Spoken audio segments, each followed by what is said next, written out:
Taking from that, actually, a little bit, there was good mention there of that short-term nature, short-term thinking, and how we should be adapting our thinking and educating. And that's perhaps where we can focus a lot of our attention, perhaps, in getting government to start helping communicate this through to the end user. And it's a good lead-in to introduce Muddy, who is the board treasurer of the Kenyan Green Building Society. He's an accountant by trade, don't hold that against him. He's got a wealth of experience in the banking sector also. And he's helped with the family business develop green homes in Kenya now for many, many years. He has a wonderful philanthropic nature about him. So if Muddy can come up and run this wonderful session, thank you. I'd like to start a quick round table introduction of this formidable panel here, starting at the opposite end, because we have an alphabet soup of credentials across the board, and I would do them injustice if I didn't let them introduce themselves. My name is Peter Odhengo. I'm a senior policy analyst at the National Treasury dealing with the climate finance, Green Climate Fund, NDA, and also I'm a green champion. I'm Nickson, Otieno, an architect and a sustainability consultant, working with different institutions, government and private, and multilateral organizations. My name is Mairura, Omwenga. I'm the chairman of the Town and County Plan Association of Kenya. I'm a civil structural engineer and also a town planner. And I practice and also teach at the University of Nairobi. Super. Thank you very much. So one of the things I'd like to quickly start with, just by way of context, why is the role of government so crucial in terms of getting projects off the ground? Now, beyond your planning regulations that come from the county levels, the scale and the expertise required to deliver efficient buildings and green buildings require a lot more collaboration, because 9 times out of 10 we may want to build green, but our regulators may not understand how that fits in with the broader regulations. So let's start at the 50,000-foot level. Globally, every country, save one, is a signatory to the Sustainable Development Goals. Okay, so that is at the pinnacle. With that, every country has its own nationally determined contributions, or the NDCs. Bring it back home, or to the continent, Africa has its 2063 plan, right? So all of the African countries that are signatories to the Africa 2063 have their own commitments on how we're going to achieve these formidable targets. Closer to home, here in Kenya, we have our Vision 2030, we've got our constitution, we've got our green economy strategy implementation plan, we've got our medium-term plan 3 from 2018 to 2022. So we've got a lot of these frameworks already in place. This is unlike several countries around the continent who have yet to develop those frameworks. What I want us to demystify around here are what are the things available at the national level, what are the things available at the county level, and what's happening in which the private sector can participate and how you get your projects delivered. Okay, so Odhengo, if I could turn it to you to talk a little bit about the Green Climate Fund and to talk about some of the national level incentives, the policy frameworks that support sustainable development and delivering efficiencies in the built environment. Thank you very much for a good question and also elaborate background information on the policy and institutional framework which has been put in Kenya. Indeed, as you said rightly, Kenya is always ready in terms of setting the stage for creating an enabling environment for the private sector to participate. The only challenge is how do they come in and play? Great. what is the climate, the Green Climate Fund? I know a number of you here are very much aware of the United Nations Framework on Convention on Climate Change, which has been a very landmark convention putting together the issues of environment as far as 1960s. And for the people who are coming from both developed and developing counties, Kenya is a developing counties, but near the developed one because of the rebasing. You know very well that they are at the global level. There are two types, the Annex 1 and Annex 1 too. And since 1992, when the climate change debate came into being, there has been issues of how can the developing countries be supported to finance their green growth, climate, low emission, climate-related development agenda. It is upon this background that the Green Climate Fund was first mooted in 2009 in Copenhagen. It did not mature. Then it moves to 2010 in Cancun. And then it was set up then. And then 2013, structures were put up in Cheongdu in Southern Korea. And by 2014, definitely the secretariats moved in very fast. That one was based on the understanding that there is need for the developed countries to finance their NDC, National Determined Contribution, which was definitely a shift from the Kyoto Protocol, which was requiring and promoting the clean development mechanism, which the more you pollute, the more you are being paid to reduce that. And unfortunately, that one was lingered too much towards mitigation, and the developed and the countries like Kenya did not benefit effectively.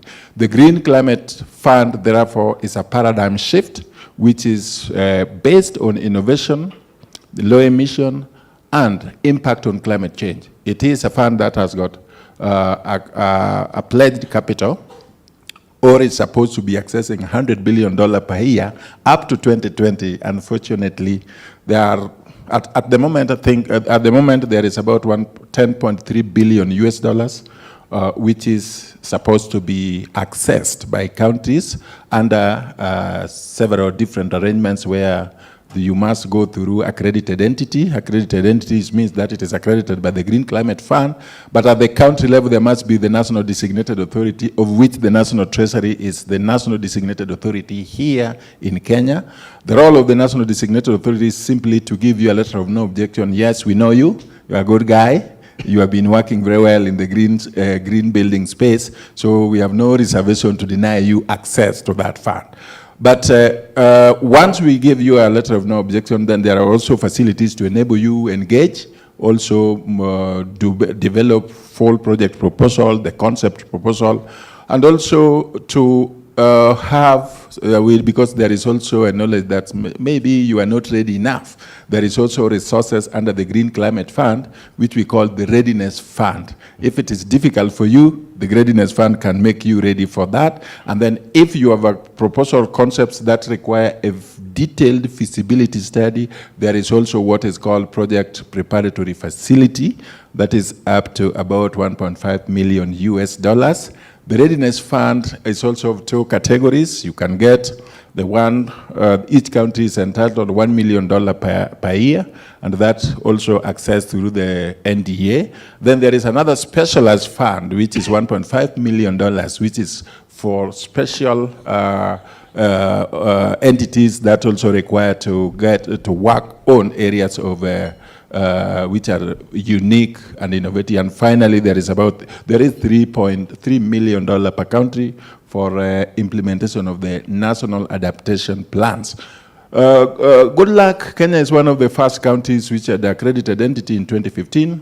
Kenya is also one of the first countries which also access the Green Climate Fund, $110 million for off-grid solar system. And I heard the previous panels were talking about that. Thirdly, Kenya is also the first country to access the $3 million for national adaptation. And also, we are also the first country among other 6 that accessed $1.3 million for readiness with our partners here in the county. So Green Climate Fund, we are doing well, but nevertheless, we still need to do more.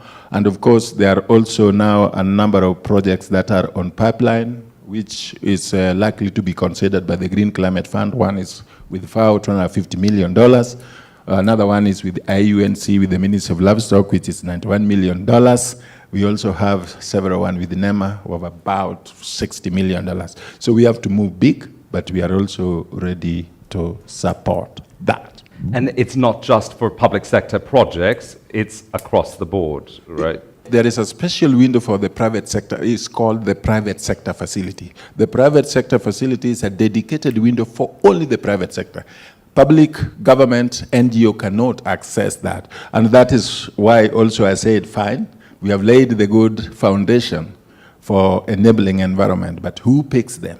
Who? Because, and then, but that also requires that the bankability, the proposals that are developed to access this fund must be not business as usual. It is not normal investment. It must be unique, innovative, transformative, and a paradigm shift to enable the deliverable of that. So the private sector facility is very key. What are the facilities also on this?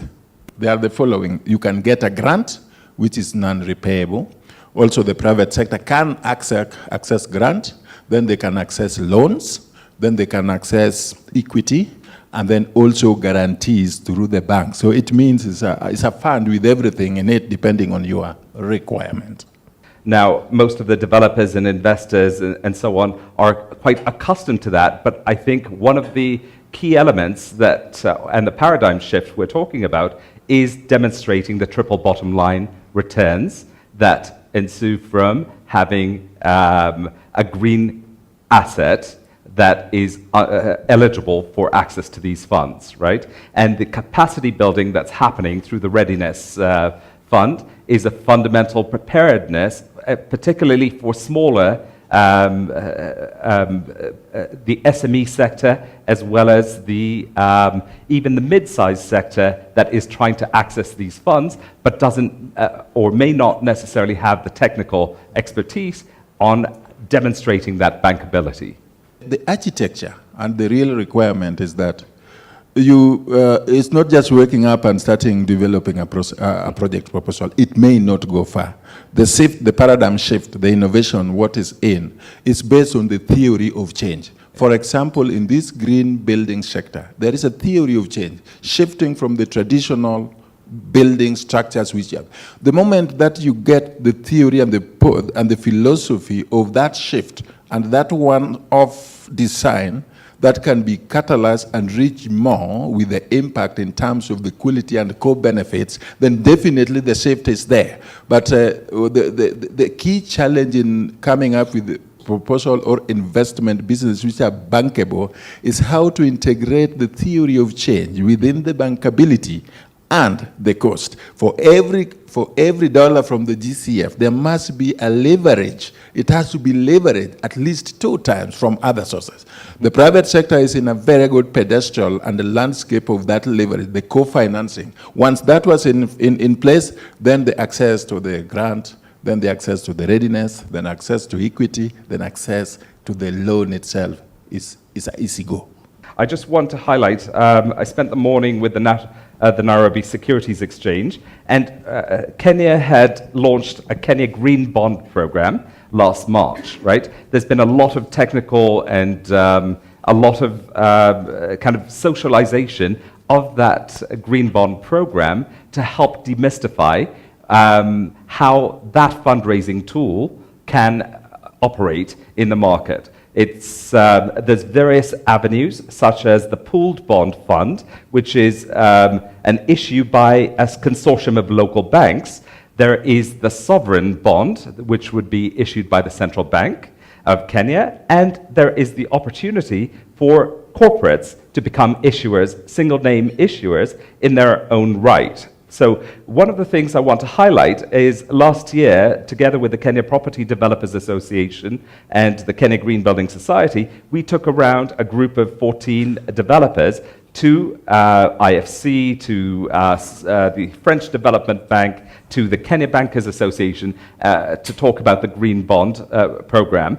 And you know, for smaller developers, the ability to pool resources and be able to access those facilities is a market changer, because the cost of land and the cost of finance are massive barriers. So again, adding to the Green Climate Fund, we have a lot of these other national level mechanisms accessible by the private sector as well as the public sector. So things couldn't have been better, or can't be better, in terms of a sweet spot. What we need is those bankable projects and the supply side coming together, because this takes me back to the SDG 17, which is partnership. Without those partnerships, and the Big Four, government's Big Four agenda around manufacturing, affordable housing, the food security, as well as the agribusiness, is not going to happen without that cross-collaboration. So with that, I'd like to turn it to Bwana Omwenga to talk a little bit from a county perspective, and how counties are able to work with private sector as well as the public sector to get your county plans delivered. The introduction of the county government now, it's a major provision now in our development agenda. The investors need to be aware that besides the national government, we now have got the 47 counties, government in down right, and they interact with the national government in a concerted manner. They are independent. And therefore, in terms of investment decisions and approvals for development, you need to seek the approval first of the county government and the national government institutions. So that's a very important thing that one needs to know. Then also, of course, as county governments, they have got their individual requirements in terms of policies, in terms of legislation. So it's important that you get to understand that at whatever point you want to invest, you need to get to understand what their legislative and their policy, their plans are.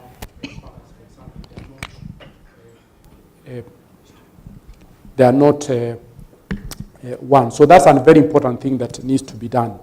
Now, I think in coming to the role of government, and therefore county governments, in terms of investment and development of green buildings, I think I want to look at this in terms of, now speaking as a town planner, governments must lead in this discussion. Whether you are talking about the national government, whether you are talking about the county government, or you are talking about the urban government or local authorities, they will be known in other jurisdictions. I think it's important that government must lead from the front. Government must provide the enabling environment.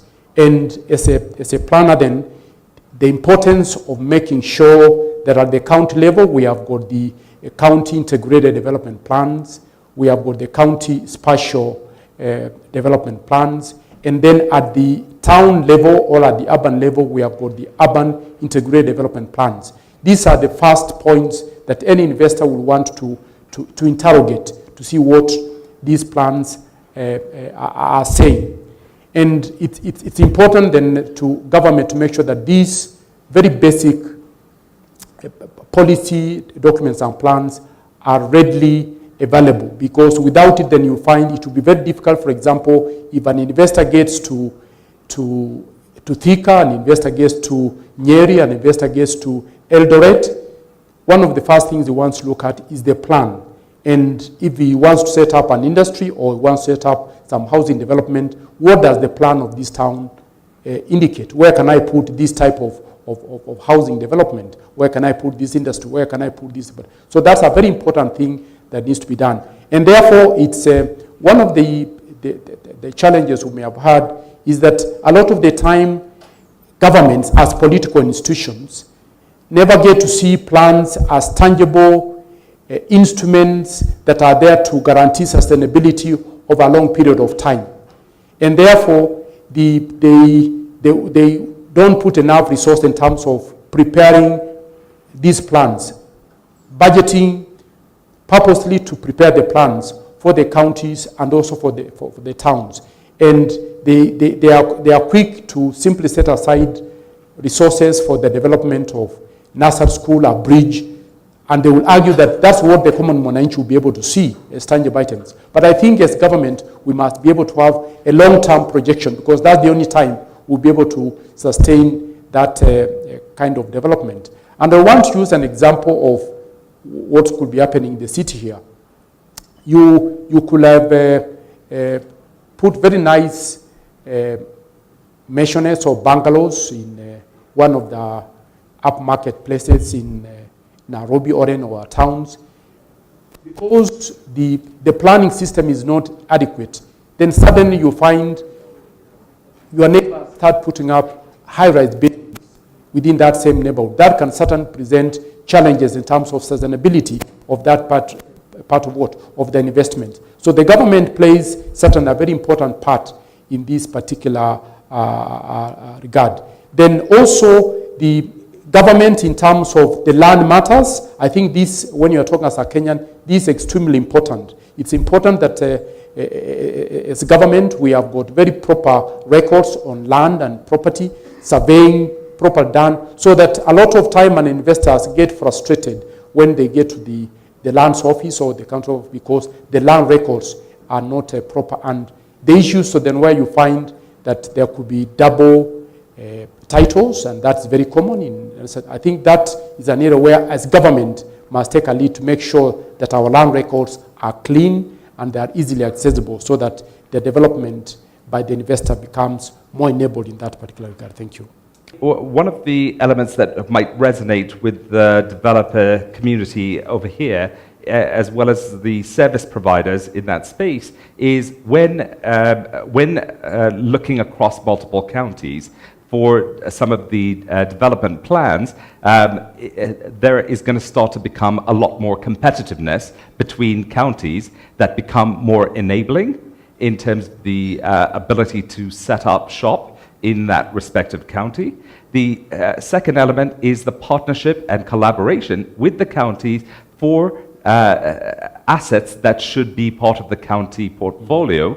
So we're talking about master plan communities that have to build their own roads. We're talking about having to build your own education institutions, your own religious institutions, children's parks, playgrounds that create community versus commuter towns or ghost towns that people are essentially commuting out of. The only way we get to that 24-hour economy is when every county becomes self-sustaining in its own right. I guess from the perspective of the developers here, how can people get access to the CIDPs and the spatial plans? Can they contact TCPAC to get access to them?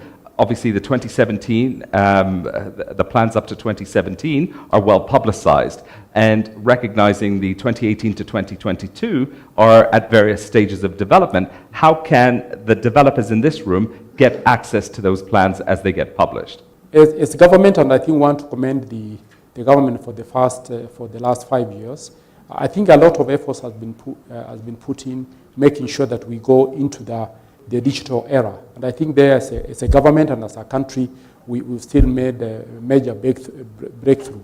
Now, many of these development plans, particularly for the last 5 years, will be posted on each of the county portals. And for the next phase, which has just started, they are in the process of preparing the same. So in the first point of call, I think we'll be able to check them on each county portals in that particular regard, and I think that will be the first point of call. But otherwise, if we are approached, we should be able to also assist to make sure that some of those items are also readily available to investors. What will also be very useful, I think, here to note is that in terms of the capacities of the county governments to be able to generate their revenue for investment, I think becomes very important. And the first point always is to just make sure that you have got your plans, because the basis of the local property tax is really on the basis of the value, and the base of the value is actually, to a large extent, controlled or regulated by the development plans that they have been able to prepare for the various towns or counties. Well, Otieno, you've had a variety of perspectives as an architect, as a sustainability consultant in various organizations, as a lecturer. Can you give your perspective on the role of government, whether national or county level?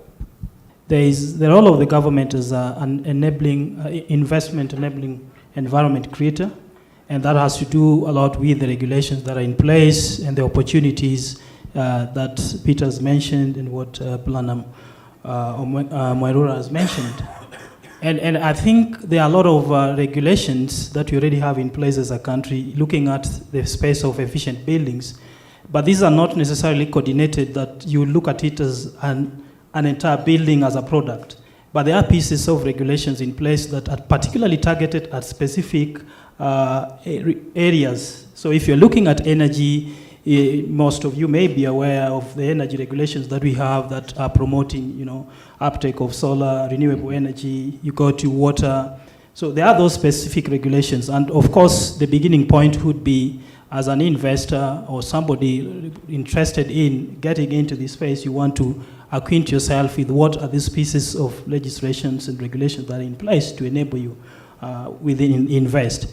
But at the overall scale of the building as a product, we are picking the pieces, and thanks to the advocacy that has been done by the civil society, with Kenya Green Building Society, Architecture Station, and Green Africa Foundation playing key role, the government is seriously taking the green building agenda. And yesterday, for some that may be in this space or not, the government designated an institute, the Kenya Building Research Center, to drive a coordinated government agenda in terms of green building. And in their 5-year strategic plan, beginning from yesterday, green building agenda is at the top. And they are looking at a number of issues, from data, from looking at investment, they're looking from standards, and I think that provides the mechanism. Then I come to the second role of the government, which is government as a developer. I think if we talk about buildings, yes, the private sector plays a key role, develop, but we would look at the government also as the biggest, developer. So you look at the building institutions that the government need to operate. Yeah. I think there is the window of opportunity to look at the public-private partnerships that can be developed. Of course, a concern would be the length of time it takes to get these PPPs come through. And certainly regulations need to be looked around that area to ensure that they're more fast-tracked. But when you are looking at the investment in government as a developer, I think the possibilities are in different sectors. Mm-hmm. And I would give cases of education institutions. I've worked a bit with the education sector. And if you look at the universities, for example, the government is opening up to the reality that they can't, for example, offer enough learning spaces. They can't offer enough hostels to accommodate their students. So they are opening up opportunities. And if you're keen in the recent past, what is being pursued at Moi University, again, these institutions have large tracts of land. Some have 3,000 acres of land. So you can do a huge investment. University of Nairobi at the moment just finished a partnership with a German company to develop a solar farm that they would be establishing these as a demonstration investment on training in agriculture, and then run it for about 50 years. Mm-hmm. They get their investment back and transfer. You look at the health sector, the government is already looking at health. Actually, you look at energy efficiency in the health environment. A number of government facilities, there's a project that we already have around 20 health centers that are retrofitting to be energy efficient. They're looking at waste management, they're looking at water from a perspective that you can't deliver quality healthcare if the built infrastructure within these health facilities are not adequate. If you have a blackout, you can't do an operation. And so the government has opened up the space both to the civil society and the multinational organizations, projects funded by UNICEF, but involving private developers, to invest in these hospitals. Yeah. So just in summary, I think the role of government, we can look at it from those two perspectives, as enabling environment creator, but also as a developer. So I think it's absolutely fundamental that those collaborations start to get unlocked and the transparency starts to come out on what those opportunities are. So I'll give you an example of a question that came to me this morning at the Nairobi Securities Exchange, which was, what about the government operating like the hotels do, which is they operate on leased assets, right? Then you've got the incentive, you've got the mechanism for a private sector developer or a specialist entity to build and operate those assets in a very sustainable manner, because we actually have some beautiful building stock that is horribly managed because we don't have those capabilities, right? We don't have the operational funds. So those level of partnerships, I bet you this, just the people around the tables here have the capacity to be able to collaborate with government to make those initiatives a reality. So thank you for highlighting that point. What plans there are to improve the infrastructure in terms of moving people around the cities, because all we can do with buildings is great, but you know, if you can't move people around, it's going to be a disaster. My question was on the Green Building Fund, or the fund that is available, the Green Climate Fund. And I just remember somebody speaking about $60 million from the NEMA fund. What I wanted to find out, this particular fund, is it only for green buildings, or is it going to be for all green initiatives across different sectors? As government, I think there has been so there's a basic fixed fee. reduced investment in infrastructure, particularly in towns, because we are actually talking about towns, our cities. And the task is, in terms of the backlog we have had, is quite heavy, and I think the government has realized that it can't do that by itself, and I think there is very active projects where it's the public-private partnership that is being invited, and we now see that actively now being pursued. In the last 3 years, I think now we have got enabling legislation on PPPs in Kenya in that particular regard, and we now see the private sector moving in, trying to make sure that they assist the government in developing this particular infrastructure in that regard. And transport certainly is one of the key areas that I think as a country and as a government is targeted to be, to be developed. Let me clarify that the funds I mentioned are specific for the projects that have been developed by various projects developers, which are taken through the accredited entity of which NEMA is. So if you take, they have about 6 projects, which totals to about 60 million. One is about 10 million. But the GCF, the big GCF fund, of the 10.3 billion which has been capitalized, or 100 billion per year, is for everybody, all. Not only NEMA, not only conservation, everything. So long as it is a low emission, green growth, green economy proposal, it's all. You can develop it, a child can develop it, a teacher can develop it, or myself, I can develop it. It is for all. Also, you should also know that under the Climate Change Act, which was passed in 2016, and the just recent approved by the Parliament, adopted National Policy on Climate Financing, the Kenya government is also, the National Treasury is soon setting up Kenya Climate Change Fund with some significant resources. It will be operational from next financial year. So that fund is also having a private sector window. That fund is also having anybody can access it. And it will be an independent fund. It is not in a government, it is not in the treasury. So please also look out for that. So that is also again, counties have also got their climate change fund, and green buildings and renewable energy is part of that. Makueni has it, Wajir just launched it, Kisumu is launching it. So there are so many devolved funds. Please look out for them. Thank you very much to the panelists. Appreciate your time.